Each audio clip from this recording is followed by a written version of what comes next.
All right. Thank you, everybody, for coming tonight. This is our first event back from COVID. Thank you for attending C-Lab 2021. We're really excited to be here at the Museum of Graffiti. Thank you very much for being our host.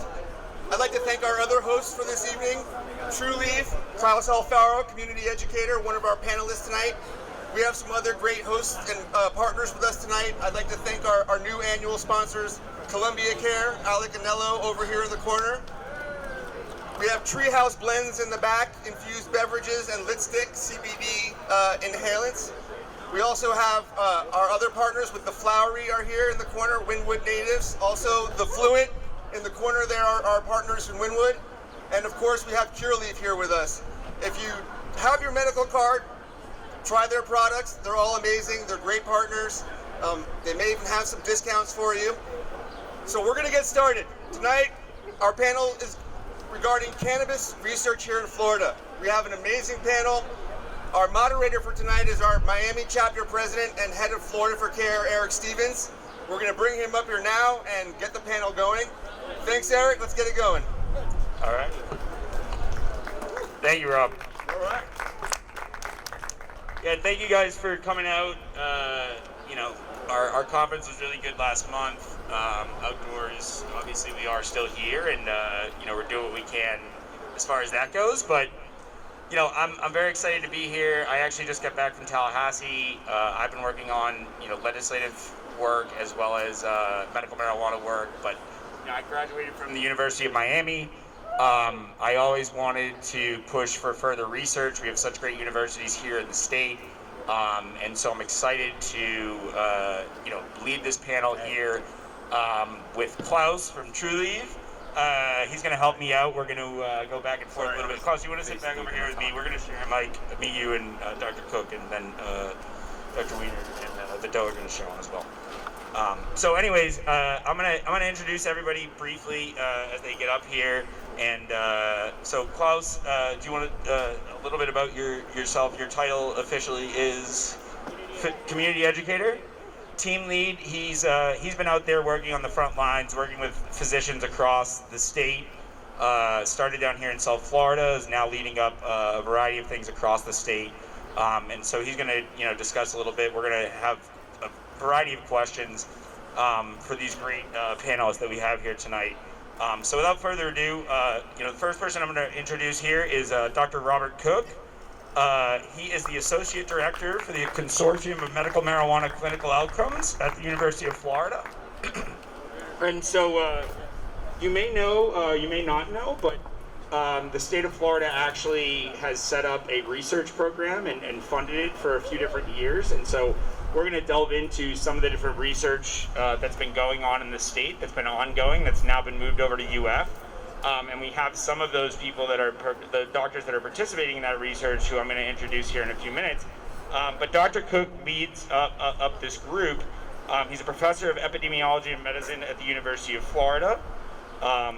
He was a principal investigator in the MAPLE study, a 5-year project funded by the National Institute of Drug Abuse that's evaluating the health effects of marijuana use in persons with HIV in Florida. He's also the associate director of the Consortium for Medical Marijuana Clinical Outcomes for Research, which was established by the Florida State Legislature that supports research on clinical outcomes related to medical marijuana in the state. And the consortium is about to initiate a new statewide study of persons who are initiating using medical marijuana in Florida. And there's actually an information graphic over by where you have your beverages tonight that you can scan a QR code and find out a lot more after what's going on here tonight. But thank you, Dr. Cook. It's exciting that you're able to be in town with us tonight, and looking forward to discussing more. Next I'm going to bring up Dr. Michelle Weiner. I've known Dr. Weiner for years. She's a DO with Spine and Wellness Centers of America, board certified in interventional pain medicine and physical medicine and rehabilitation. She completed her residency and fellowship training at the University of Miami. She's the chair of Florida's Medical Cannabis Advisory Committee. Dr. Weiner's unique approach of personalized and preventative medicine focuses on empowering her patients to cultivate health using lifestyle and plant medicine. Her research focuses on using cannabis as a substitute for opiates in chronic pain patients. She's conducting a pharmacokinetic study at the University of Miami investigating how to optimize the bioavailability of cannabinoids using water-soluble nanoemulsions. And last but definitely not least, Dr. Denise Vidot, cannabis epidemiologist, one of the only ones in the state and maybe the country that's been working on this. Her research interest has been centered on physician health outcomes of substance use and abuse across the lifespan and among racial ethnic minority populations. Specifically, she examines cardiovascular and metabolic outcomes among cannabis users from an epidemiological perspective. Dr. Vidot is also interested in the cardiovascular and metabolic health outcomes related to HIV patients and those at risk who use cannabis. And so, thank you guys for joining us. I'm Eric Stevens with Florida for Care. We're going to delve into a few different questions. I'm going to ask you guys to talk a little bit about your background here first. And then, I'm probably going to tail into the end with some audience questions, etc. But if you guys want to start, just, how did you first get involved, learn that cannabis, had medical properties, and really, tell us a little bit about your background. I obviously gave a little bit brief overview, but if you could start telling us a little bit about how you got involved in this and maybe how that then led into the research. If Dr. Weiner wants to start and go from there. Hello? We can hear you. Are we keeping our masks on or not? It's up to you. You guys are the doctors. I'll take it off. No, I don't want to make you uncomfortable. Okay, I'll leave it. You're the doctor. You know best. Well, I'll keep my mask on. She's the epidemiologist, so take my off. It's actually my very first live event. All right. So I got started in the cannabis industry because I'm a pain management physician, and I was very frustrated with the amount of opioids that were prescribed in South Florida. I also had a personal story that my grandma had passed away due to a side effect of taking a pain medication, and so it became more of a personal drive for me to figure out other ways to treat people with chronic and acute pain. And so I have my master's in public health. I've always been very involved in and interested in doing research, and then also more of a natural approach to treating patients. So I have a lot of patients who are obviously on medical cannabis for more than just chronic pain. And so that has allowed me to evolve a little bit more into the psychiatry and mental health field, and now I do a lot more with ketamine-assisted psychotherapy and even potentially psychedelics for the future. So I'm a big advocate, but I also am really big on evidence-based medicine, and we all know we're having this whole issue with the THC cap right now and how difficult it is to find good evidence because we are limited by the fact that it's a Schedule I drug. So the whole concept of us doing this pharmacokinetic study at UM is really because we want to find consistent medicine for our patients. And so we want to have an idea of how certain milligrams affect people, different routes of administration, and I think that's lacking in the evidence. And then also really looking for alternatives for pain management in the senior population. So that's another study that I'm doing through FAU. So that's a little bit about me. I'll go. Hello, everyone. How are you? Hello, everyone. How are you? Okay, just checking. I'm Dr. Denise Vidot. It's a pleasure to meet you all. The question was, how did we kind of get into cannabis, or finding out about the medicinal properties? So I could talk for decades about this, but I just want to share a quick story. I am the eldest of 7 children. What that means in a Puerto Rican household is that I'm the second mother in charge of raising everyone, right? During the time that I was in high school, my father was diagnosed with multiple myeloma cancer. And at that time, we literally thought he was going to die immediately. You know how it is when you get news that you don't know. And he literally spent years on cocktails of medication. Like, I'm talking about cocktails of pills, cocktails of just poison, to be honest. And the thing is that every single time he took a medication, it would cause another issue, or it would create some other health issue. And guess what? There's a pill for that, have no fear, right?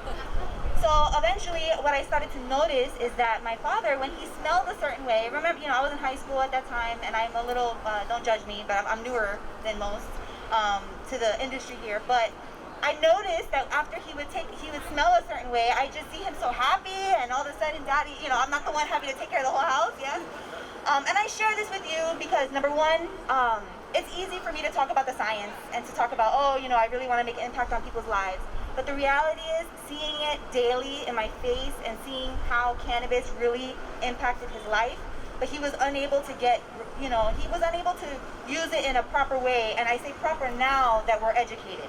Now that I know about the endogenous cannabinoid system, the endocannabinoid system, now that I know about the CB1, CB2 receptors, that's when, now he can talk about it, and now he's also an advocate for cannabis. So, again, I said I could talk for decades, and I'm going to yield here, but it's a pleasure to meet all of you. And I'm going to pass it over to Dr. Cook. Oh, maybe I'm not going to pass it to Dr. Cook. I'm going to pass it down here. Hey everybody, my name is Bob Cook. I'm at the University of Florida. I'm an internal medicine physician, primary care doctor, and I'm also a faculty member in the Department of Epidemiology. And I was aware, one of my first studies was looking at alcohol and marijuana use in young people aged 15 to 25. And I was looking at their risk of sexually transmitted diseases. And we enrolled people in a sexually transmitted disease clinic and talked to them about if they used alcohol or marijuana and what were some of the differences they noted. And a lot of these young people were describing how alcohol made them kind of wild and risk-taking, whereas cannabis or marijuana, they were more laid back, they were more chill. And then later I started studying people living with HIV. HIV, as you know, is a big public health issue. It's a chronic infectious disease. So people with HIV, even if they're controlled, have chronic inflammation. Their body's constantly fighting this virus. And so if you measure their blood, you would see increased markers of inflammation. And then a lot of people with HIV are using marijuana. We did a study, just a survey, and asked adults, average age 50, mixed race, are you using marijuana? And 30% were using marijuana. And we asked them if they thought it was helpful, and almost everyone thought it was helpful. And we began to think about, is it helpful because it's affecting their blood? If we measure their blood inflammation, will we see a difference? But one of the challenges in doing research, if you study people who are already using marijuana versus those who aren't, it could look like the marijuana users are doing worse, because a lot of people who are using marijuana regularly do have chronic pain, or they do have chronic anxiety, or they are stressed.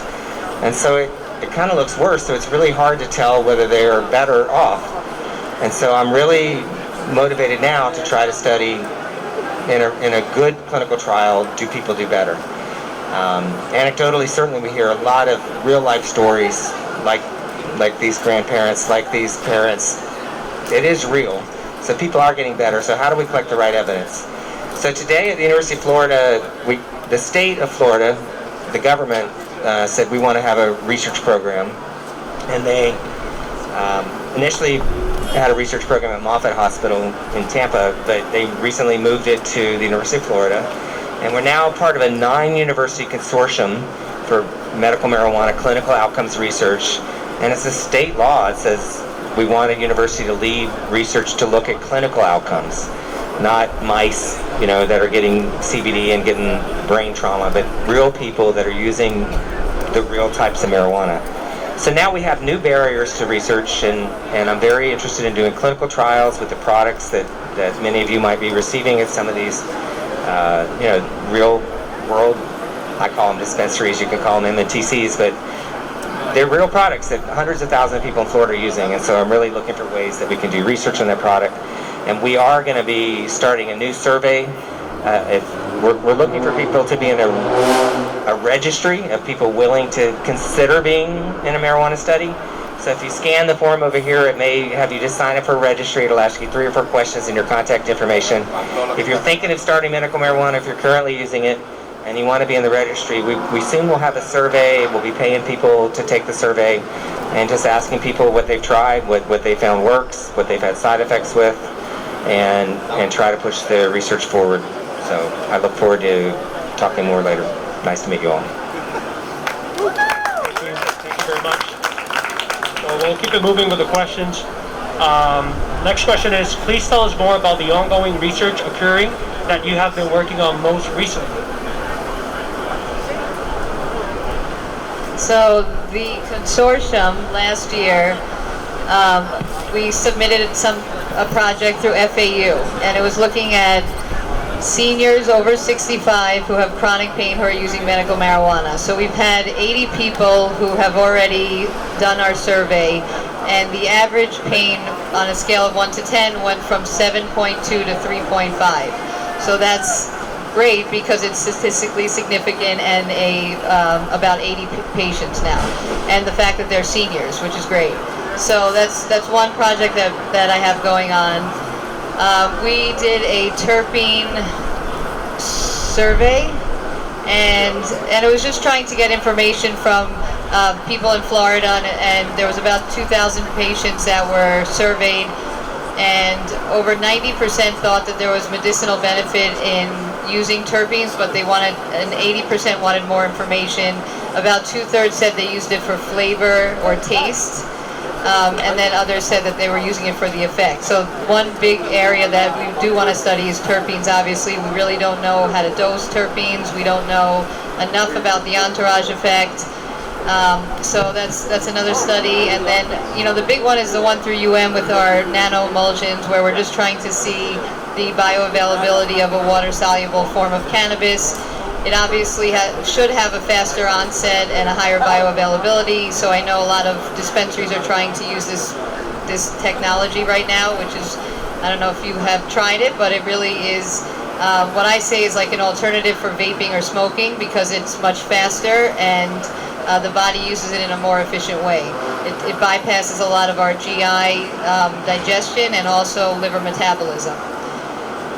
What else we got going on? I did an FAU retrospective cohort study where we looked at patients who are on chronic opioids and used cannabis as a substitute, and we found that about 25% weaned completely off their opioids. So that's kind of consistent with a lot of the evidence, and really we are very aware of the substitution effect. And I think that's probably it for now.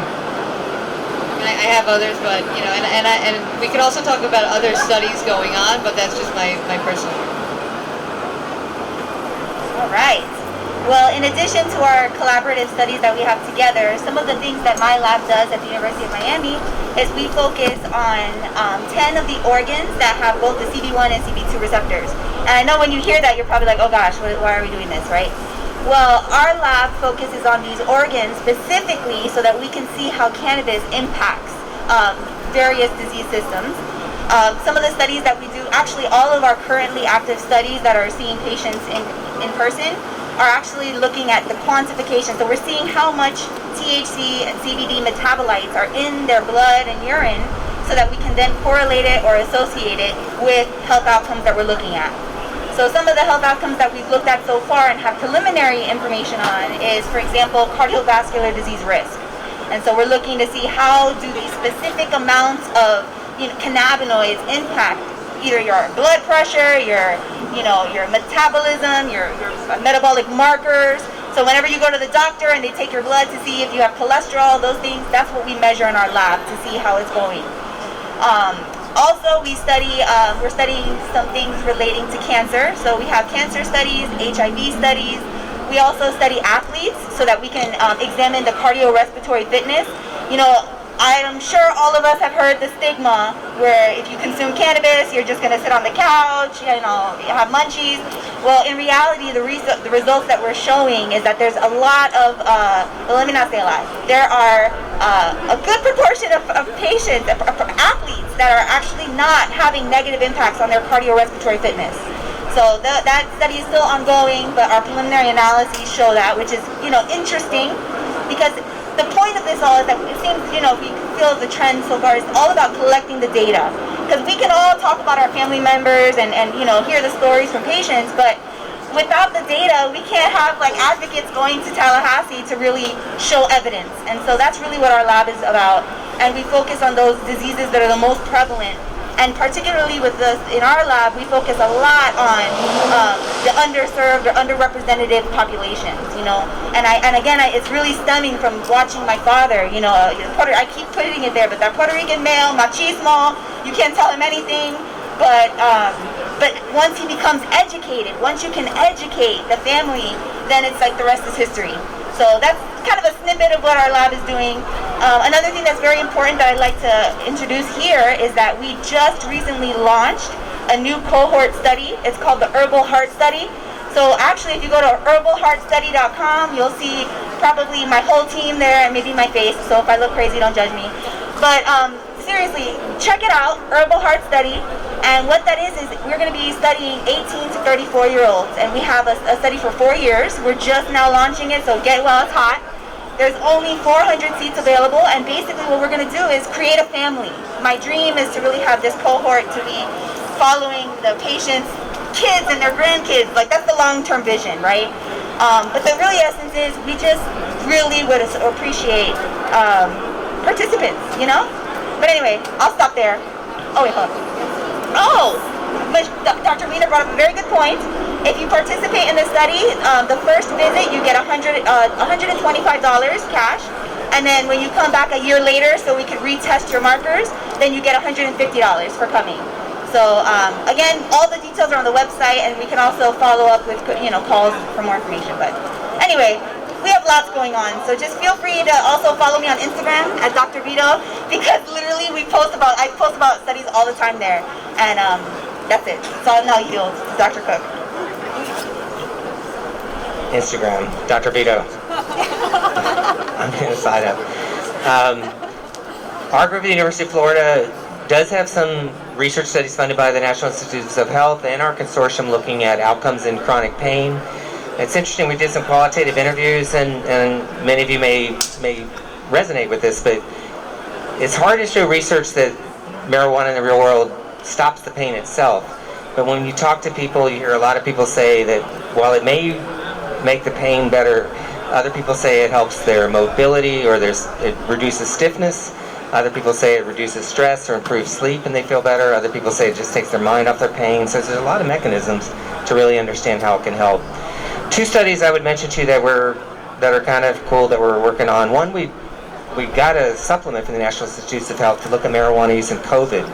And as you know, COVID had both physical symptoms if you got sick, but we did ask people if they thought marijuana would help them recover, and a lot of marijuana users did believe that marijuana would help them recover from COVID. That's interesting. And we asked people if they had more stress with all the social isolation and all this, and not surprisingly, about 30% of the people with HIV said they had more stress since COVID started. And a lot of those people also said they used more marijuana. And so if you just did a research comparison, you'd say, wow, more marijuana use equals more stress.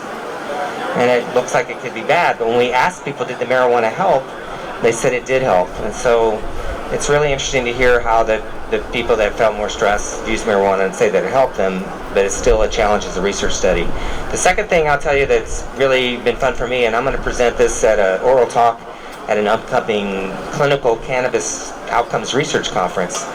It's called CORC, C-C-O-R-C. You can search that, and you can also look at mmjoutcomes.org, which is our marijuana consortium. So we have an upcoming research conference with 3, senior people who are on the National Academy of Sciences report that looked at marijuana and health, and they're going to be speaking. My talk is going to be about how do you measure the dose that people use. As researchers, we really want to know what dose should doctors recommend for people to use for certain conditions. And one way to learn is to ask people, have they found that sweet spot? Have they found a dose that works for them? And how do we describe that? If people are using different products, from flour to tinctures to ointments to capsules to concentrates. So we're trying to measure both. Most people in my study are using flour, so we can measure milligrams of flour consumed, but it's a challenge because we don't know how strong that flour is, and it's relevant to the debate about 10% THC caps. My hypothesis would be if you cap it, people would just take more hits per dose. But I'm really trying to figure out how we can measure how much people use, how much is the sweet spot, how did they find that dose, and how do they avoid side effects. And if it's oral products, how many milligrams per day of THC or CBD, how do they consume it, and how did they find that dose? Because Dr. Weiner, for example, is a physician, and she's might see you as a patient and give you a specific recommendation. But where are the guidelines that say 30 milligrams is better or 20? Or can we find research that say for each person they really do need to titrate the dose? But if someone was to write a textbook on medical cannabis, we have books on medical cannabis, there's no official guidelines, there's no true textbook. But I'm trying to figure out how we can truly understand what dose people have found to work so that at least we can have a starting point. And it is hard when people take 2 tokes of this or 3 tokes of that, or a dose of this or a dose of that. But if people have thoughts on how we can quantify it, how we can measure it consistently across different people in a research study, I'm happy to hear it later. Me too. I would like to comment on that. Yeah. So I think that with plant medicine, we try to adapt what we've done with Western medicine, obviously, and I'm a physician, which is all evidence-based. But really, the endocannabinoid system is so complex and personalized. So it's very difficult to give a standard dose. We usually just do say, start low and increase slowly, obviously, and then sometimes it's good to know what your peak is. So sometimes I kind of challenge patients to go a little higher so that they know their sweet spot is below that. But I think it's going to be very difficult to make a standardized milligram and ratio product for specific conditions, because I really think it depends on the person. And it's not really just the condition, but the person can have a history of cannabis use, and it will be a very different dose, for example, than someone else who's never used cannabis. So it is challenging, but I think it's challenging, and I think it's also because we're trying to live in the way that we've always practiced medicine and analyzed research. But I think what has to happen is we have to look more at the endocannabinoid system and less at the specific products and milligrams.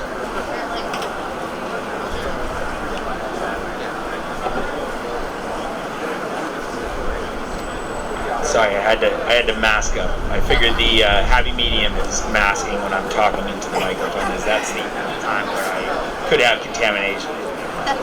So, thank you guys so much. I think that was a great, lead in to a picture of kind of what's going on. Dr. Cook, am I correct? There's 9 studies funded. You mentioned 2.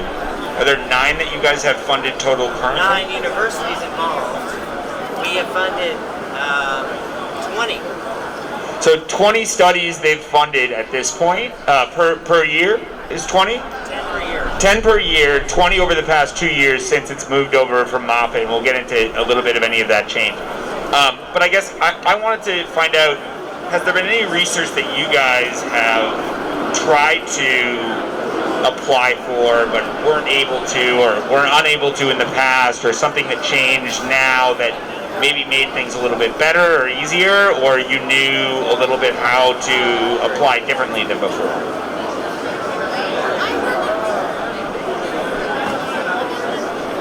So one of the studies, our nano emulsion study, we're having difficulty getting approved because CBD is not approved by the FDA. And so that's the challenge we're having, is trying to let them allow us to use a CBD product on patients. And then we are looking to do a CBN study, and so we think we would have the same issue with that. So hopefully if we get our CBD one approved, we'll be able to use other cannabinoids in the future. But because it's a Schedule I drug, because there's so many different products, because it's not FDA approved, and we really don't want to use Epidemiologist, which is a scheduled CBD pharmaceutical, to do our study. So that's one of the challenges we've had. Dr. Vidot? We're Same answer. Yeah.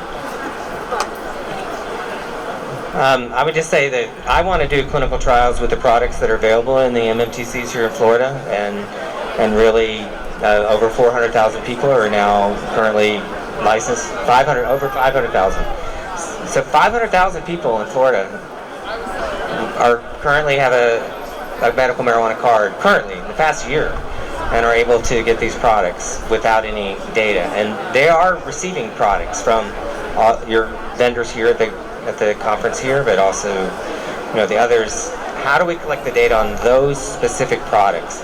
So right now it is a huge barrier that it is a Schedule I. I suspect that the MMTCs are nervous that if they did apply for an FDA license, it would bring a lot of extra scrutiny, and in some ways people are trying to lay low and hope that if people lay low, that people will leave them alone. But I really do think we need to encourage some of the MMTCs to have the guts to say, we want to submit our product to the FDA and have it evaluated. And I think our Consortium for Medical Marijuana Clinical Outcomes Research has leaders from state government are involved, such as Holly Bell, that wants to see more marijuana research, and Nikki Fried. I think that we want to see more people that, we have 2 DEA agents in Florida that are willing to sort of work with the consortium to try to figure out how to make this happen. And I think people are willing to try to make it happen. So I'm hoping that we can get some of the MMTCs to do what they need to do, which often will involve an attorney on their end and will involve some paperwork and time on their end. But my goal over the next 2 years for our consortium is to try to do research on the real products that people are using in a more standard traditional clinical trial. And I also think that Dr. Weiner has a good point, that maybe we don't need to compare a very specific dose. Maybe we do need to compare a strategy where people can titrate to the optimal dose versus people that are recommended or prescribed a specific dose, and see which people do better and which people have fewer side effects. But certainly what we need to do is more controlled research of the products that are available and that are being received by over 500,000 people in Florida right now. And so, yeah, I think everybody should definitely follow up with everybody, obviously, after this, and Dr. Cook to discuss more, and we'll get into the timelines and everything else. But we have 500,000 patients here. We have a ton of data that we should be collecting, that we need to continue to figure out how we can research that and continue to implement that. So maybe we'll give it 30 seconds here for a music break. And then, yeah, I wanted to kind of... So, Klaus, if you can kind of lead in to the next question. I've seen in the past people have issues with research, getting it funded, more looking at negative outcomes, or issues with that, and maybe kind of the differences as the program's changed from where it was originally to where it's housed now, I think. Yeah, so the next question would be, what has been the hardest factor to getting more research done? Funding, university approval, or federal approvals?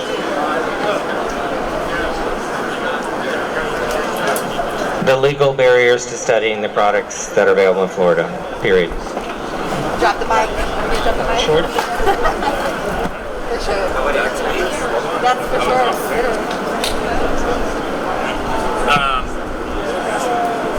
So, has there been anything that's changed since Florida's state cannabis system came online related to researching products? Could you tell us a little bit more how originally it was housed with Moffitt, now it's over at the University of Florida, but obviously you have a variety of universities that are involved in your board and overall, and then you've funded about 10 per year studies that are going on. But I guess how has that changed? Do you guys find as many federal barriers, or have you been able to thankfully, talk to them and figure out ways to find those sweet spots and hopefully make these things work?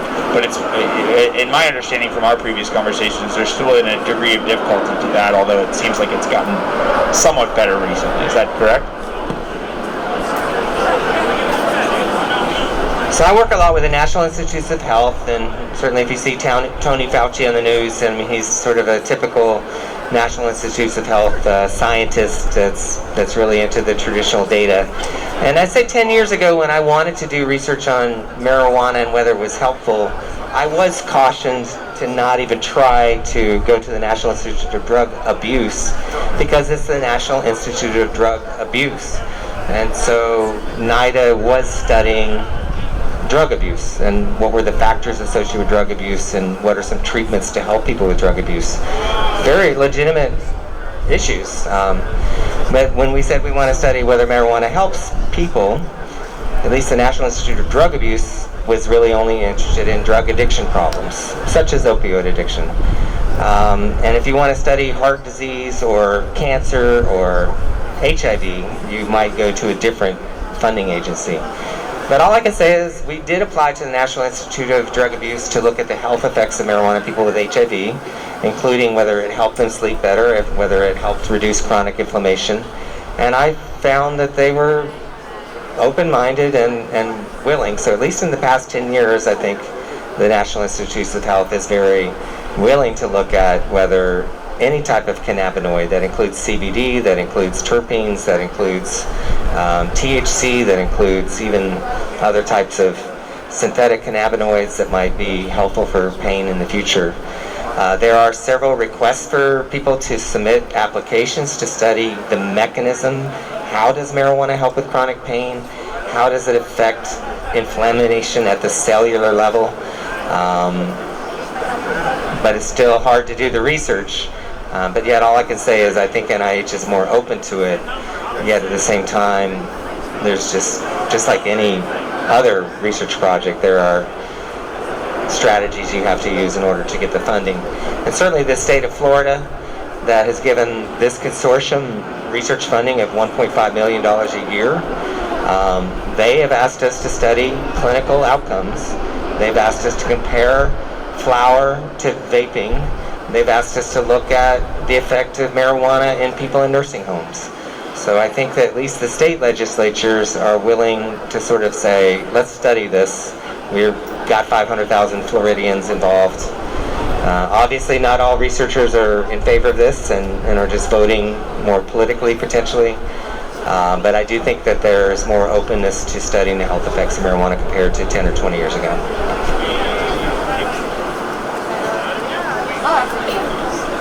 I just wanted to add one thing, as Dr. Cook was mentioning, NIDA is typically for drug abuse, right? So I tried to submit some applications to look at the the herbal heart study that I just mentioned. That grant I wrote 4 years. It's like 4 submissions. I don't know. I'm sure Dr. Cook can. It's never their first chance, right? When you write a grant. But I do want to say that in the past, like 5 years in particular, that I can notice that I've seen that, I don't know if maybe my language is getting better or my luck, or maybe the reviewers are becoming more open. But in the last 3 years, actually the last 2 years, I've received 3 NIH-funded grants specifically to study cannabis. And it's usually, I have to admit, usually it's to see the cardiovascular negative implications, because we're curious about that. But recently, the cancer study, for example, that's looking at literally just epidemiology, which is just describe the patterns. So to me, I feel like that's a great sign from the National Cancer Institute, especially because we're getting funding to study how cannabis is consumed finally through cancer patients. So that's good information there. So that's really the one thing I wanted to add, mainly. Thank you. Dr. Weiner? I will say one thing, that yesterday, the study that Sue Sicily did, which was using cannabis from the government with PTSD veterans, was published. And actually she did that study with Rick Doblin. And I haven't read the whole study, but the point was that they didn't actually find that cannabis was helpful, or as helpful as they thought, in this population. And so it's interesting now because we're talking about the THC cap, and potentially it's the fact that the cannabis that they were using is between 4 and 8% THC. So unfortunately her study, was funded and finally published, but it doesn't actually show positive effects of cannabis in the PTSD population in veterans, which is unfortunate. But again, I think a lot of it is that variable, the fact that the THC percent was low. So I just want to mention that. Thank you very much. Very interesting information. We'll move it along. So next question is going to be, where has the state been helpful, or where would you like to see them be more helpful? What are the important dates for researchers that want to get more involved? The state of Florida is interesting because currently the Department of Agriculture is very, very interested in cannabis research and CBD research, and even thinking about how to help make the cannabis plant a good cash crop for Florida. The Department of Health is tasked with monitoring the medical marijuana program and the Office of Medical Marijuana Use. And it doesn't have the best reputation. And it's hard to tell that the Department of Health is as engaged as they should be. Their training for physicians is focused more on how to document information in a database and less on clinical outcomes, at least so far. We've been trying to get them to share data with us as mandated by state law, and there's been some roadblocks, although I'm happy to say in the past 2 or 3 months we're closer to getting some data from the Office of Medical Marijuana Use. And so, different state government agencies even have different attitudes sort of to how cooperative they are. And we're going to have to see how it pans out in our next governor's election. Any other comments? One thing that hasn't been changed is the fact that the physicians take a 2-hour CME course that really has very minimal amount of education about cannabis, and that hasn't been changed in the past 4 years. So that's something we have encouraged the Department of Health to allow us to help write, but there hasn't been much change with that, which obviously doesn't set the patients up for a great environment because the physicians are not well educated prior to seeing patients. So that's something that we look forward to actually doing with the Department of Health. In terms, a lot of patients get their information more from people who work in the MMTCs, the dispensary staff. Some of you may work there, and many dispensary staff are excellent advisors to patients in terms of making recommendations. Other dispensary staff are more indifferent. It is interesting to me that in certain states, like the state of Washington, the dispensary staff who are authorized to prescribe or to work with medical patients as opposed to recreational patients are required to pass a lot of additional training. And I think it is an interesting question to think about. Where do people who are suffering with different conditions that might work with medical marijuana, where do they really get their information? Is it from the dispensary staff? Is it from the physicians? Is it from some type of online website or Reddit? That's something we're trying to figure out, but I do think that the dispensary staff have a huge influence on what people do, and it will be interesting to sort of learn more about where they get their information, what informs their viewpoints, and how can they be more influential in improving health outcomes for people using medical marijuana. Yeah, and so as much as you can kind of delve into a little bit more, and I think you talked a little bit about this, so I'm gonna dovetail this question into a little bit of what you talked about relating to the percentage caps in Tallahassee, seeing as I've had to be there the past like 4 or 5 weeks straight. But to start, what's basically the budget per year for your group? Is there a cap, per project? Is this funding continual? Is it something we need to worry about? Is there a way we can get you more? I know FAMU has some educational funding as well, but I do have to say, the state of Florida, unlike many states, I am incredibly proud that we were able to, get a research program done here, because as many of you know, a lot of the country has moved towards, other, potential policy issues here. And there's very few states. I know Pennsylvania's done a great amount with their universities and research, but there's been few and far between that have really started to take this on, and this is something we need to do here. And so I commend all of you. I mean, you guys are really the pioneers that have been taking this on, that have been pushing forward with things that work, that you're seeing work. And so I obviously commend you all on that. But as much as you can kind of speak to that, or if there's anything that people can do to help, if there's something in the future, if there's a timeline where something may be coming up to make sure that we continue this or expand it, let's all, obviously we're going to have, we're going to probably go an extra 10 minutes here if we started late, but we're going to have some time to network and talk to all of you. We're happy to connect you, but as much as you could explain a little bit more about that, Dr. Cook, and then we'll kind of get into a little Q&A here and go from there. I can't explain all of the state legislature. Certainly, whoever's in charge of the Senate has a lot of power, and when this person in charge of the Senate is from Hillsborough County, it may be that places in Hillsborough County get funding, and if the person in charge of the Senate is not, maybe is a UF graduate, it could be different. It was a competitive process about 3 or 4 years ago for which university would lead the consortium. We do get $1.5 million a year. That is each year. It depends on the state budget. We honestly we do suspect there's going to be at least a 5% budget cut next year, and it could have been worse. And how that's going to affect our consortium, I don't know. But our consortium has been sending $600,000 a year to support grants that people apply for. The 10 projects a year each range from $60,000 to $75,000. They're 1 year each. We've done studies that do involve mice and brain trauma, but we've also involved studies looking at attitudes and beliefs of things.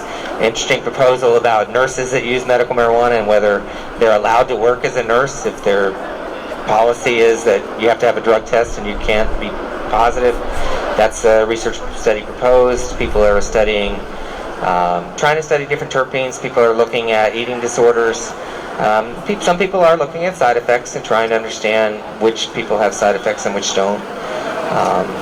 But anybody that wants to learn more about how to apply goes to mmjoutcomes.org. And anybody who might want to participate in a survey can also scan our form and just sign up for our registry. I wish I could say how much funding we'll have next year. It's hard for us to hire staff and even plan future studies with a 1 year budget timeline. But right now, he is right. Only 3 states that I know of certainly are supporting research directly. The University of California, not the University of California, the state of California has created an institute of marijuana research. Pennsylvania, as he mentioned, has supported several universities. And your state of Florida is funding the Consortium for Medical Marijuana Clinical Outcomes Research. And they haven't given us any directive other than they want us to study clinical outcomes. They haven't said find something bad, find something good. So they've laid low and given us and the researchers that apply freedom. It's all been peer reviewed. We actually have our research reviewed by investigators outside of the state of Florida to make sure there's no bias for the people that apply. We try to distribute it across the different universities. Here in Miami, 3 universities are involved, UM, FIU, and also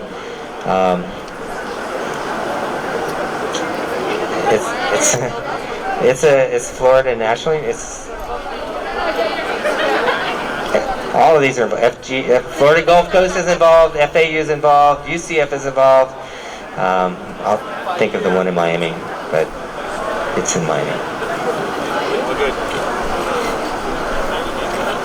So, I think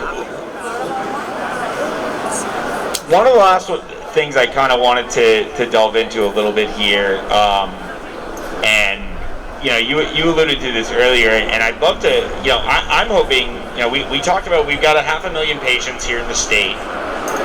You know, we essentially have a trial going on here right now with, you know, without a ton of adverse outcomes. The Board of Medicine has been, you know, recording a lot of statistics and information, but hasn't really been putting that into necessarily a research practice. And I'd really like to see, you know, I'm hoping that there's a study in the future that relates high potency cannabis versus low potency cannabis and what the difference is, especially on the outcomes, because I've been absolutely appalled by what I've seen in Tallahassee and the negative discussion on all the great work that the Florida physicians are doing here. There's so many great stories and outcomes that are happening, and we don't get the information out enough about that, and we need to make sure that we continue to do that. And yeah, I mean, listen, there's been this recent idea to try and cap the percentage potency on a product, and I think as Dr. Cook alluded to, you know, that means you're going to have to use more, buy more, etc. to get the same amount of product. There's no new product that's been created. You know, and so, you know, I'd like as much as you guys could talk a little bit about, you know, what your thoughts are as it relates to some of those things that have been proposed, and how you see that could be potentially harmful and not helpful. And I think the other thing that's been, you know, a little, you know, untruthful is, you know, they're trying to use these upward outlier numbers and saying that everyone's doing something incorrectly, and that's not what's actually occurring, and they're not using what's actually been dispensed or any of the real numbers. And when you only use, you know, partial information from some studies and you don't have the cause correlation, I think there's really some negative outcomes that can come from that. So I'd like as much as you guys want to weigh in on that, and then we'll take like 1 or 2 questions from the audience and go from there.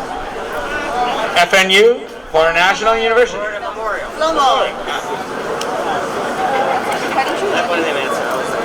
Okay.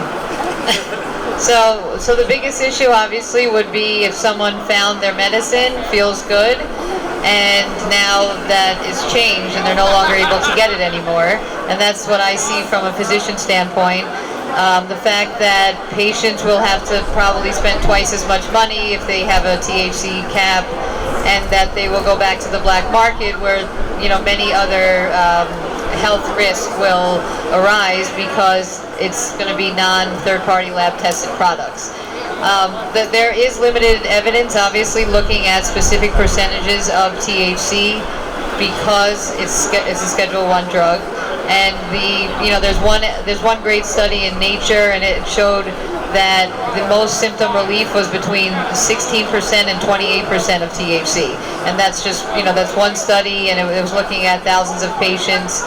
But it's obviously very difficult to give someone a certain percentage and then follow them, and that's the difficulty we're having, is showing them this evidence. However, the one study that they want to talk about with the THC percentage causing psychosis has so many flaws as well. So, it's really looking at it more from, we have a great program, why are we going backwards? Why are we, patients are already complaining about money and access, and now we're going to actually have them spend twice as much or go to the black market, which is the whole point of a medical program. So the THC cap, once, people, and obviously the other side is always, everybody talks about alcohol being completely legal, there's no cap on that, and I don't like to compare it to that, but when it comes down to it, cannabis is medicine, alcohol is not medicine, and the amount of patients that are doing well, that are not on their pharmaceuticals, that have better quality of life, if you're, it's like a pharmaceutical, if you take that pharmaceutical off the market and they're not doing as well anymore, that's just not medicine. That's not fair to the patients. And I could go on a lot, but that's good.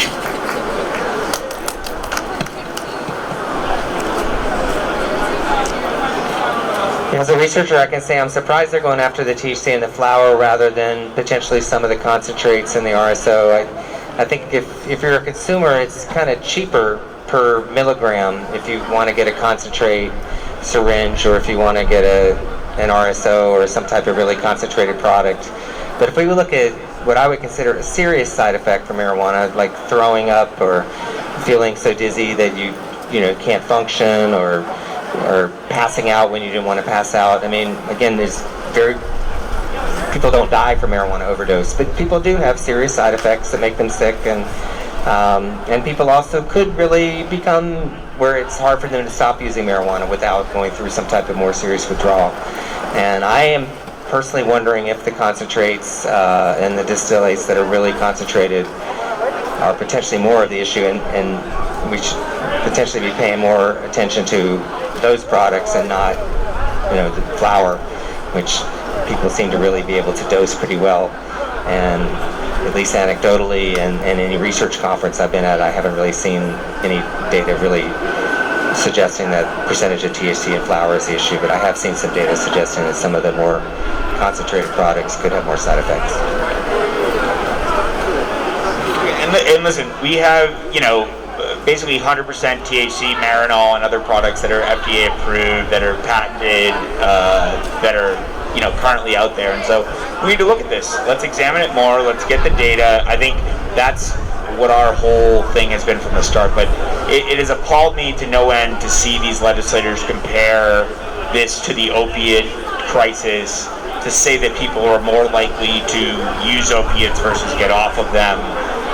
Just some incredible claims, comparing being asked about fatal overdoses and saying, well, you can't take more of a dose because there's no dosage limitation, when there's like thousands of people dying from opiates. It's just utterly ridiculous and uneducated. And so, I commend all of you for what you've been doing, what you continue to do as this all moves forward, because there needs to be a good voice on all the great things that are happening. So if there's one or two questions from anybody, we'll try and take those, and then we're gonna network and have a good time here.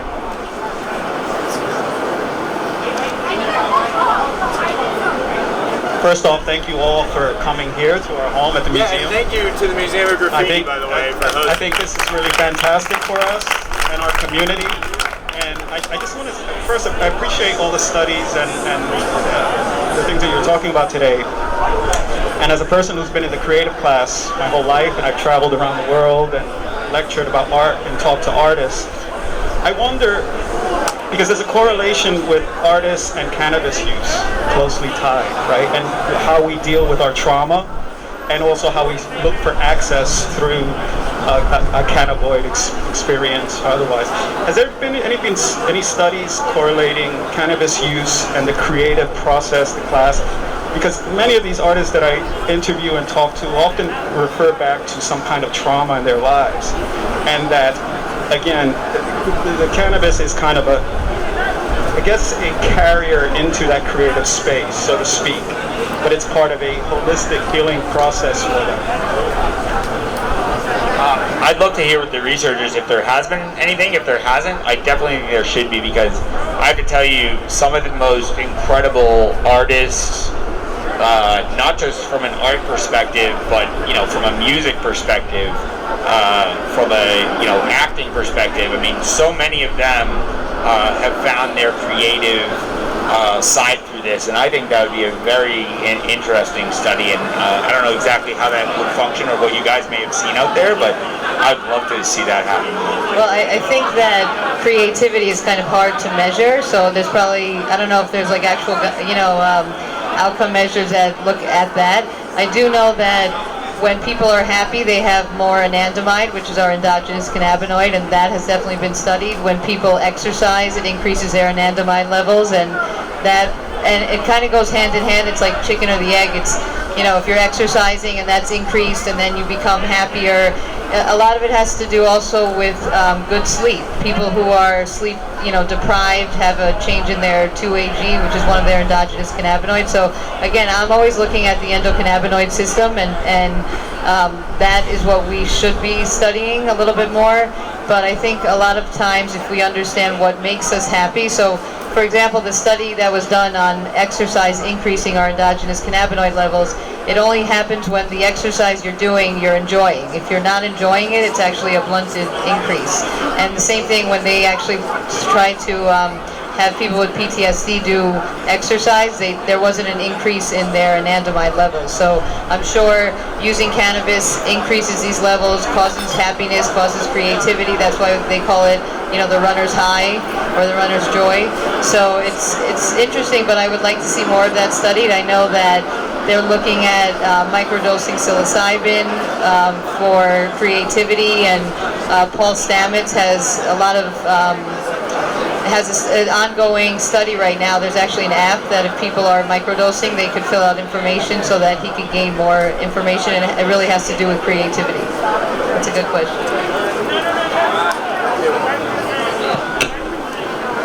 Thank you, Anna. Hello, I'm a patient, but I do have a question regarding the research. To touch upon Dr. Cook's desire to understand side effects, has there been a longitudinal study established amongst cannabis patients in a long term to identify different side effects, and how that longitudinal study would enlighten the cannabis community, and how would we, what barriers would we have to overcome to enable the government of Florida to allow us to do a longitudinal study to identify those curiosities?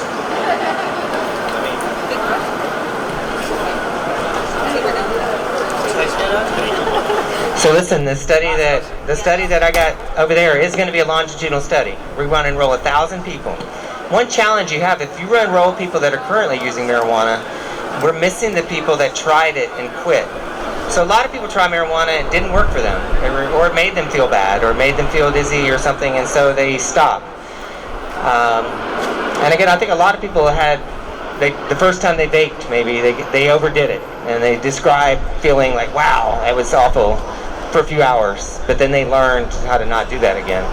But I think that part of our challenge, I need to do a longitudinal study of people that are newly starting medical marijuana, so that we can follow them even if they stop. Because if we only enroll people who are still using it, I think we're going to have a biased outcome. They're all going to be saying, oh yeah, it works, I like it.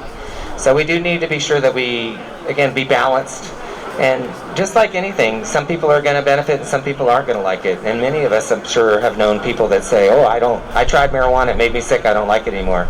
And we may have thought to ourselves, well, you didn't try the right kind, or maybe you had a bad batch.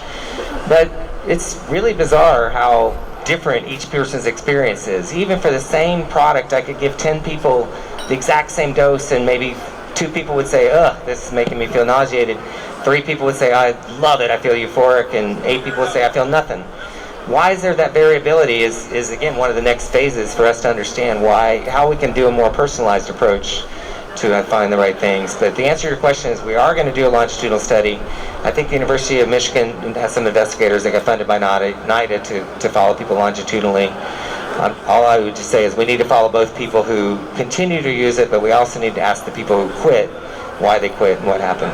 Yeah, and last briefly, could you guys touch on kind of what I've heard if there's been any kind of adverse outcomes? It's more so with an edible product that's the way it's metabolized differently. People don't understand necessarily the dosage that they're taking, much more so than other products. Could you maybe explain a little bit about that carboxylation process, the body, a little bit maybe better than I could have?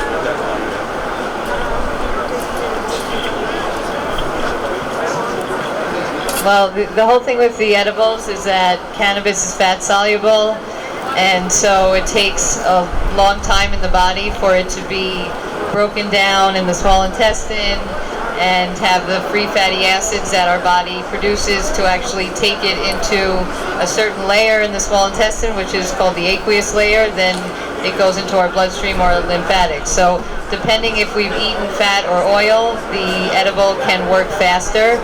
And that's actually why we're studying the nano-emulsions, because they're water soluble. It bypasses GI metabolism and it bypasses the liver. So the issue with edibles, they take a long time to kick in and then they never really peak. It's just kind of a long drawn out feeling, and it affects everybody differently. If you don't have a gallbladder, you don't have bile salts, that's part of the process. If you have a very low fatty diet, that's another issue. So there's many variables that, because it's a fat soluble plant, that if you're consuming it by mouth, there are a lot of factors that will look at bioavailability. I think we got one more, and then we're gonna go hang out and have a good time. Okay, so 2 quick questions. So, is anyone studying flavonoids?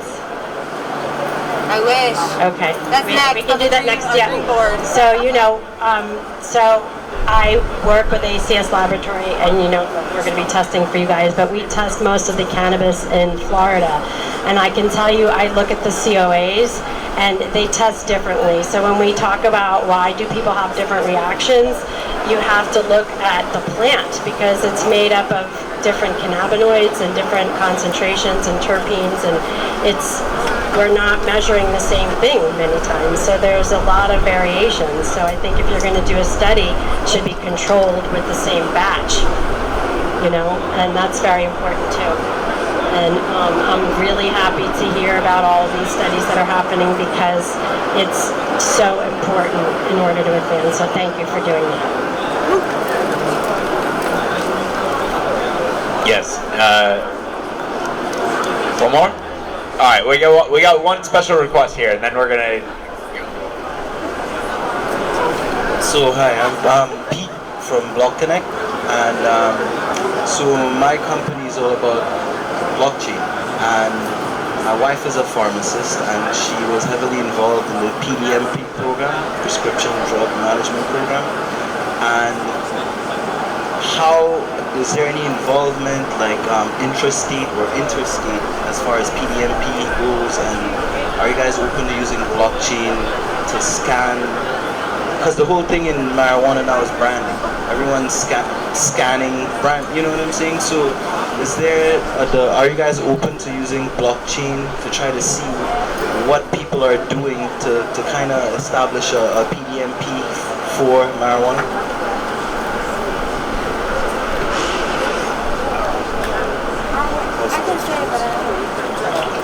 So, hello, where do you go? Oh, hi. Great question. I actually have just now started, since I've joined this social networking site, I've been collaborating a lot with different industry partners, and I recently heard that for the first, so first of all, if you would have asked me that question 2 weeks ago, I would have passed it on to my collaborators and said I'm not sure. But since I literally am just now learning about that, I can personally say that I'm interested, but I do think that from a scientific perspective, we don't know about these things unless we're talking to businesses or things like that. So definitely, and the reason why I'm interested in it is to be able to start tracking like the genetics of the plant to pass it to follow. So I definitely am interested in that, and looking forward to hopefully understanding more so I can actually do something. Great question. I don't know. So the blockchain is interesting, and I've tried to understand it, and the people that are behind it really think the blockchain makes sense. As far as the PDMP, some states do have medical marijuana in their PDMP. What that does do is alert the primary care doctor that people on medical marijuana. I think in Florida, I don't know what the primary care doctors would do, but most primary care doctors have no idea their patients are using medical marijuana. And as a primary care doctor, I would say I think I want to know, but certainly I know some primary care doctors that would have a biased opinion about people that are using medical marijuana. One way I want to track different strains or specific things is through mobile apps. So some people use mobile apps like StrainPoint or like Relief, or there's some others where people can put in specific strains or specific products.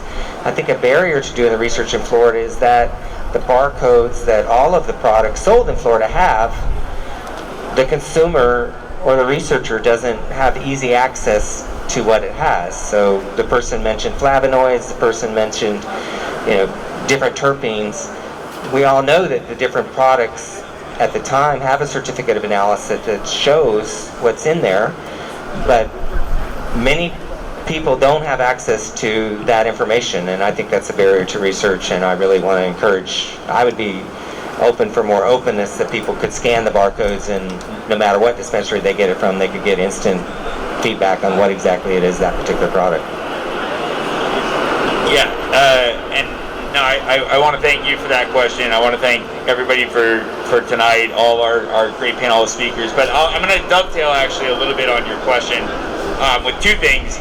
Number one, Dr. Cook has a QR code over on the bar there with more information about his research that everybody can scan, get a little bit more information. We also, with Florida for Care, have a QR code you can scan to sign the petition against these percentage THC caps that are going on here in Florida.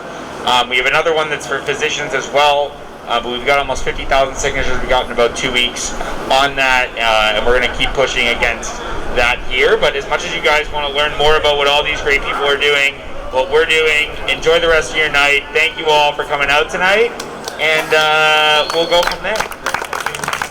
Thank you, Klaus.